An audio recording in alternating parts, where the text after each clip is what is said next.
are back with Barry Connors and Darrell Millar, and we were having a good chat there that will not be consumed by the viewing public. But so this episode, fellas, we were talking gear a little bit on the last episode. Barry, I'll start with you. So I do have a story to tell you about Bill. He and I talked a couple times, and I went into my local Long and McQuaid here in Dartmouth, which is obviously the other side of Halifax, and they had one of his snare drums somewhere at Long and McQuaid, somewhere in Canada, and they found it, and I think they're going to bring it to Dartmouth and actually put it on display there to try to get some traction on that. So I was pretty excited about that.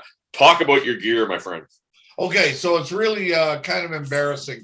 I sold 11 of Billy's snare drums when he had nothing. There was just kind of me and him and an idea. I sold a bunch to Steve's, both in Toronto, both in Montreal. I sold a few to another select group of people, and people don't recognize what's going on here. So real quickly, I'm going to tell you, Bill's grandfather created the first drum kick pedal in 1909 in his garage. Nobody had a kick pedal. There was no such thing. And that turned into, he decided to make some drums. So he made a drum company called Ludwig, and their big seller was 3-ply shells. That's maple, poplar, maple. And they sound amazing.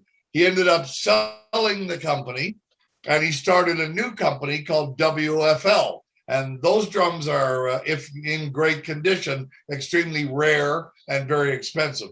After a while, he bought the Ludwig Drum Company back and started making the same maple, poplar, maple shells. And Bill and his father took it over and ran it. In 84, they sold it to Selmer, and Selmer kept Billy on as a VP for a little while. And then they didn't want somebody named Ludwig in the company. So they screwed Bill and let him go. Selmer sold the company to a private investor, and now the company's been sold again to Steinway Pianos. So who in Steinway knows how to make a drum? No one, absolutely no one. So Bill came up with the idea to make the snare drums with me, and then decided I'm going full kits. So he has a factory in Kansas City. He has everything on the go with all his lugs and all the best he's ever had, and he's making everything exactly to his grandfather's specs. So I have a kit that Billy made special for me. If you've seen it, it's a 3-ply, it's green, because I love green, you know that. And I put it all together, and all my lugs and heads and everything is all powder coated white. And it's the best sounding drum kit I've ever played. I dare anyone to challenge me on that. And Darrell, again, you're super invited down here to have a beating on it. Nice. Yeah, I left Ludwig when that happened. Like I was with Ludwig in the 80s, the mid 80s kind of thing. Yeah, me too. When Bill left, I basically left. I moved to California, and I talked to them for a while there, and I was about to go on tour with ZZ Top. And all the people I loved there that I dealt with, they were gone, like Jenny and all these different people that I dealt with. And Bill Catalano, is it? Bill Catalano? Jim, sorry. Yeah. Bill Ludwig, Jim. Sorry. Listen, Jim. Yeah. And I don't know. I walked after that. The charm of the company that I liked, the people part of it, you know, the aspect, the human aspect was all gone. And the drums too, probably. I bet the drums themselves suffered in manufacturing after that as well. Yeah.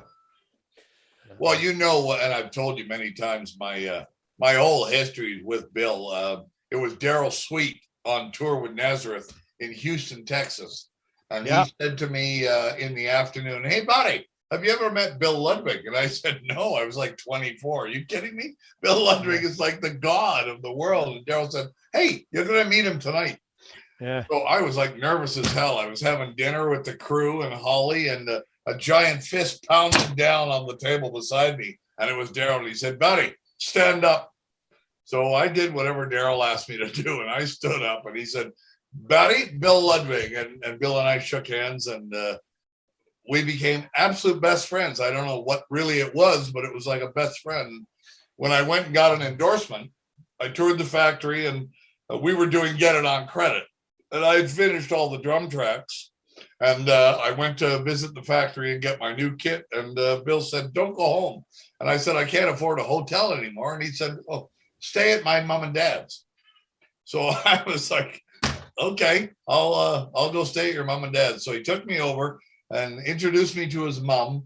His dad was away on tour and said, I'll be back later. This is Barry. And she said, let me show you to your room, and walked me down a hall. And there was a door with a star on it. And it said over top of it, Buddy Rich. And she said, this is Buddy's room, but he won't be here this week. You can stay here. Nice. I stayed for 4 days. I didn't sleep a wink. I just looked around the room wondering what the hell was going on here. Well, and when you connected me with Bill, he told me the story about that marketing poster that they did where he flew all these drummers in and did. There was two of them. There was one I think that had to do something like it was in the stable with horses, and the other one was on the tractor trailer, the flatbed. There was three, and the third one was all of us in tuxedos. Right.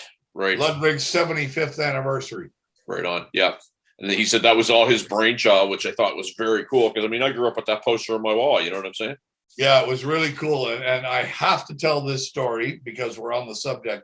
When I stayed with Bill's mom, I had that poster, but in a drunken stupor one night, one of my friends who were named nameless screwed it all up with a marker, and I had to throw it out. And I told her she had it on her giant fridge, that beautiful poster. And I told her, hey, one of my friends ruined it, and we became really close. And about 3 weeks later, when I was home, I got it in the mail off her fridge. I have it downstairs framed. She took it off the fridge and mailed it to me. What a sweetheart, eh? That's amazing. Amazing. Yeah. We have a DJ, a local DJ out here, Jack FM 92.9. Her name's Nicole Belfontaine. She does the afternoon, and she plays, well, I mean, she's not the program director, but got to know her really well. And she plays both of your tunes quite a bit. We have one tune each, Darrell. They play them quite a bit, though. Big one. Yeah, the big one. 5 cents every time, brother. Only need one if it's a big one. Yeah. Speaking of that, I'll hold your thought. I just say my cousin wrote one of the biggest songs ever, "Born to Be Wild." Right? Okay. Wow, very cool. My family wrote that song, "Mars Bonfire." That's my cousin, right? That is awesome. That goddamn song is so huge. I still hear it every day on TV. It drives me nuts. Yeah. And my cousin lives in Reno, and every time I hear that song, I go, "More money for fucking Mars Bonfire." How would you like to be in rehearsal for 2 months and write a song called "What About Love" and the record company says that sucks, it's not going on the record? Right. And yeah. I know that when we talked to Holly, that never came up. I didn't want to go there. It's Holly's biggest nightmare. Like, it is really, really bad. Yeah. Well, we all have record company nightmares. I know every band on earth that's ever been signed to a major label has a story of some bullshit that went on. It's just part of the business. I know. Back in our days, the 70s, 80s, there was a lot of record company skimming and crap and money. Oh my goodness, a lot. Just like insane stuff. Did you ever watch this show called Vinyl that was on for a while? Yeah. Oh. You ever wonder why it was canceled after 1 year? Too real, bro. Too real. Dude, there was too many people getting called out. Yeah. Absolutely. Mick Jagger produced that. Yeah. Like the Mob was in that show, like every other episode, right? It was just absolutely. Like, and then next thing you know, and it was one of the best series I've watched in a long time. I loved it. That Richie guy doing all the blow and everything. It was so good. It was excellent. I want to ask you guys, just because it comes up a lot when I've been doing a lot of recording the last little while. Have you guys been doing a lot of recording over the last bit? Any, none, some? And I guess the question is, do you prefer the new version of recording versus the old version of recording? By that, I mean Pro Tools versus just go in there and kick ass for 4 minutes. Simple answer. I'll go first, Darrell. You'll probably agree. The old version is the way to go, man. Right. Just go rock and record. I mean, all this computer crap, we have to do it now. It's the way it is, but yeah, forget it. I wish I was back in the 80s Darrell, you and I are lucky to have been in the 80s. Absolutely. And I still go into a studio and track drums Nice. at every chance I get. And the Killer Dwarfs have a studio to our access up Cool. north. So I'm not recording.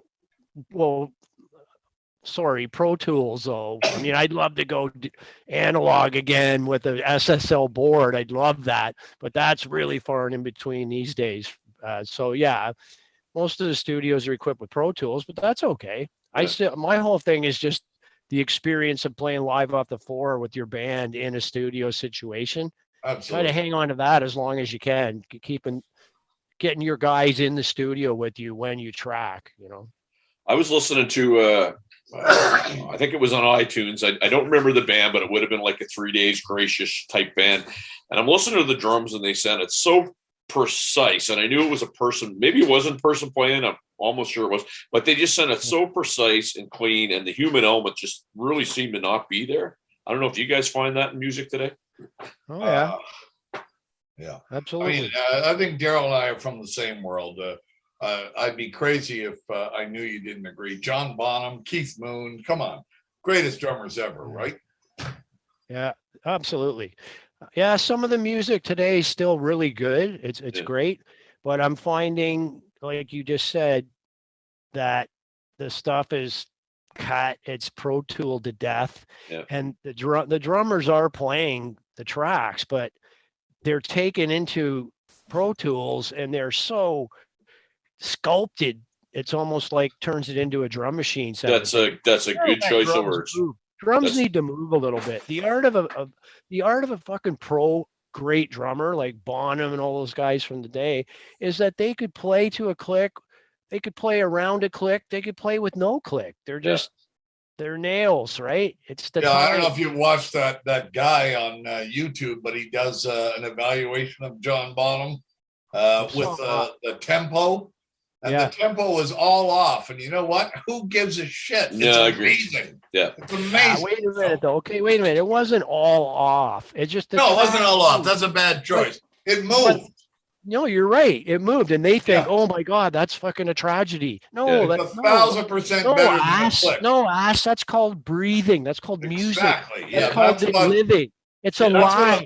That's what the problem with a Lindrum. It didn't have a button that said breathe. Well, and you know, tracks got to move a little bit to be alive. Exactly. Yeah, 100%. One of the things that I did when the whole shutdown down here was going on, there was nothing to do, and you know, drink a few beer and go into YouTube and find the isolated drum tracks of Deep Purple and Zeppelin. And the thing that blew me away was there was the moving, but the human element where you go like, hey, you know what? He might be a little lazy there, but it felt good. And then they left it on the album that sold millions. And I just thought it was so cool because you just don't get that feel anymore. Yeah, I don't even get that he might have been lazy. I just get he played and he was great. And that's the end of it. It's called feel. Right. Feel. It's called feel. Yeah. That's what feel is. The fact that you heard that, you just felt something. Exactly. Yeah. Perfect analogy. Ian Pace is one of the greatest drummers that ever played drums. He's amazing. You guys probably know that sadly Holly is retired. Right. And my backup singer of 4 years is Michelle Truman. And she joined the band to help us as a backup singer, but now she's in lead and she is amazing. And I've recorded, which I'm about to release, an orchestral version, which sounds funny, but you guys will hear it, of Your Daddy Don't Know. Oh, nice. And it's really, really good. Jim Gilmore, my keyboard player from Saga, has been my best friend since we were like 19 or something. And he's written all the violin on keyboard, cello, the full orchestra parts. And Michelle sang it a little while ago, and it's going to make a killing. Well, I tell you what, Barry, I spent a lot of time not learning how to frig up the original drum part, so I'm not going to bother. I'll listen to it with pleasure, but I can't wait to hear it. You're not going to hear anything like that. There is no drumming like that. It's 100% different song. But on that note, I will tell you, Sean, I don't even know how to play Your Daddy Don't Know.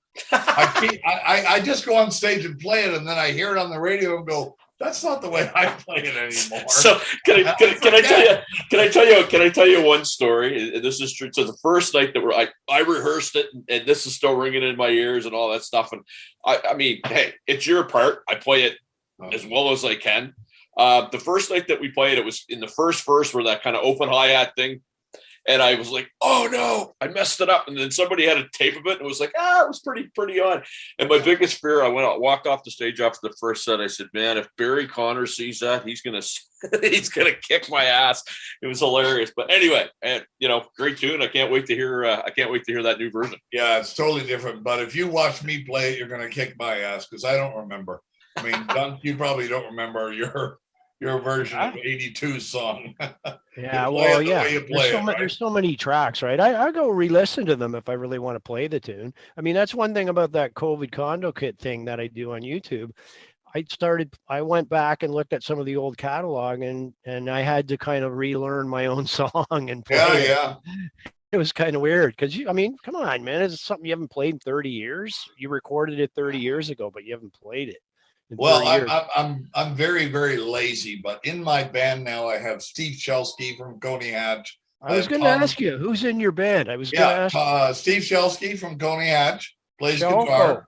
Tom Lewis from Glass Tiger plays bass. Michelle sings lead now. Jim Gilmore from Saga plays keyboards, and my backup singer is Carmela Long, who sings with Glass Tiger. So it's an all-star band. That's a great band, man. And when we go rehearse, I got to admit, I build everybody up. Rehearsals for 2 days. We're going on tour, and I don't listen to a thing.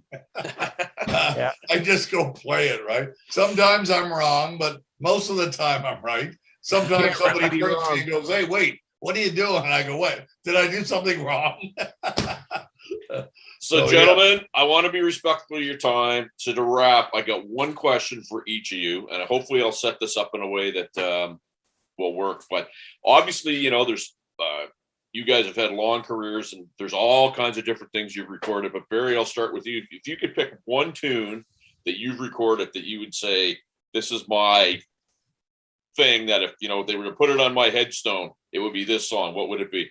Wow, that is really tough. I did a solo record of some really killer stuff. Yeah, exactly, Dunk.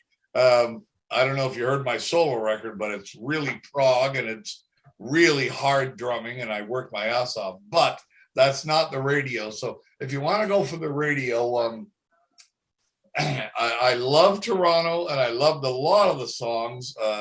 But I did the record with Max Norman, who produced Ozzy Osbourne with Randy Rhoads. And we did it at Morin Heights. And there was a couple of songs there that I was extremely proud of. And I might have to say, This Ain't Love. If you want to listen to Friction and This Ain't Love with Coney Hatch, it was pretty good. I was pretty proud of the drum sound. And no lying just because you're here, but that's one of my favorite albums of all time. I just love that record. Okay. Darrell. Well, I got a large catalog with a lot of other bands as well. I was in that Laidlaw band. 2 records with that Laidlaw band that Nikki Sixx produced. There's some really good songs on that. But, Killer Dwarfs is 40 years I've been in that band. I'm a co-founder of the band. I have to pick a Killer Dwarfs song, and there's a lot of great songs on those records. And I just, I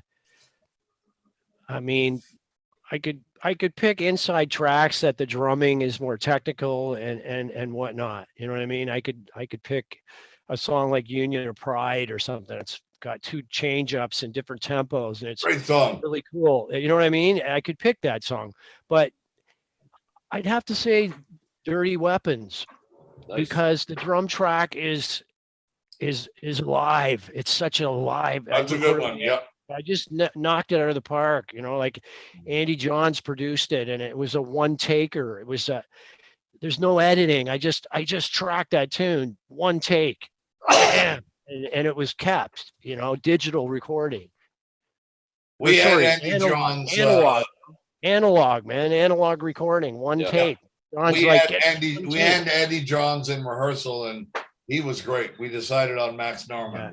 Yeah, Right. that's a So great I could track. pick a lot of other. I could pick a lot of other songs. So could but I. I'll Yeah, just of pick course. "Dirty Weapons" because it's a hit. It's one Oh, of the hits. wait. I should say your daddy don't know.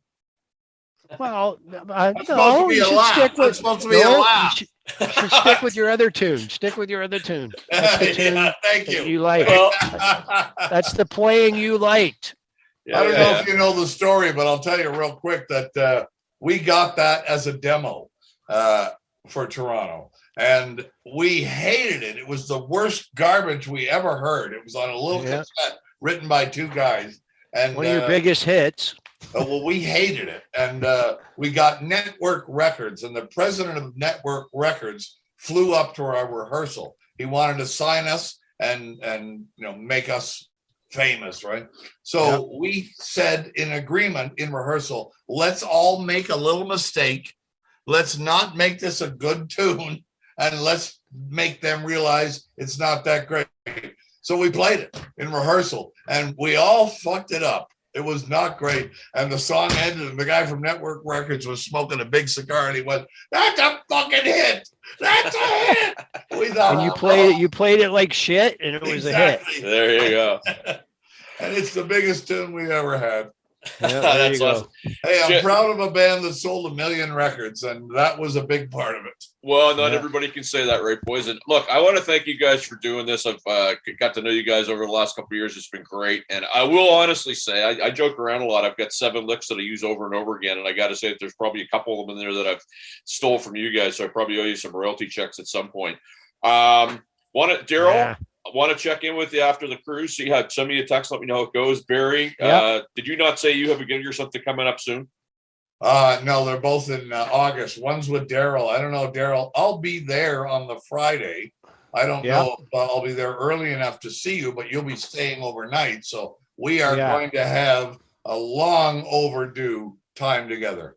Yes, we will. August, I can't wait for that. I'm looking August forward to that. 20th. You're on the 19th. So I'm looking forward to that. I really am. I think I'm feeling positive between all of us here. I'm really feeling positive that we are going to get back on track here this year, playing shows. We have a lot of shows booked, many in America too. So I'm feeling good about what I'm seeing. So COVID or not, we need to learn to live with this, man. And that's it. That's the bottom line. I agree. So listen, I am 1 hour away, Darrell, and it's been years. You should come out, visit. I'll throw on the barbecue and we'll drum like crazy. Barry, I got a guest room, and home you go the next day. Barry, I will, but it's got to warm up. I hate winter. I'll be out there when the sun's warm. When the sun is warm, I'm sitting in your backyard. Sounds fantastic. So we're 4 months away from getting together.